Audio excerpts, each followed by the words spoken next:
Alam mo ba, dati 16 pa ako nagsimula dito. Ngayon, 2025 na, parang kahapon lang. Na 9 years na agad ako.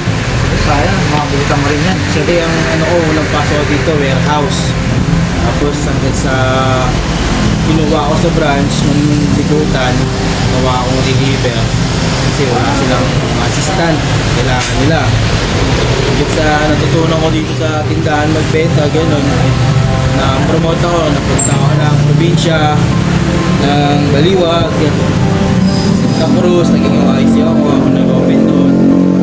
Basta balik ako Mandaluyong, YC ulit. Ngayon, nandito ako sa ibang lista. Na 9 years na ako ngayon, 2025. Abot ka rin doon pagka matyaga lang din sa trabaho. Hello po, magandang umaga. Ako po si Aris. Magandang umaga, ako naman po si JR. At ito po ang One Rotary Evangelista Branch.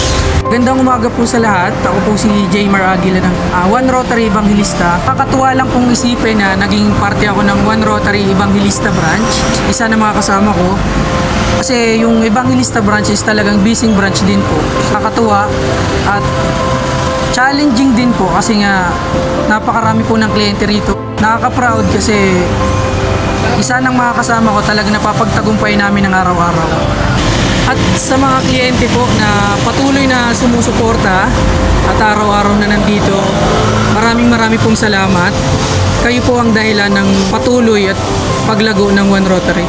So wag na wag po kayong magsawang suportahan si One Rotary dahil si One Rotary po ay laging nakahandang ibigay ang lahat ng pangangailangan natin. Maraming pong salamat. 25 years strong!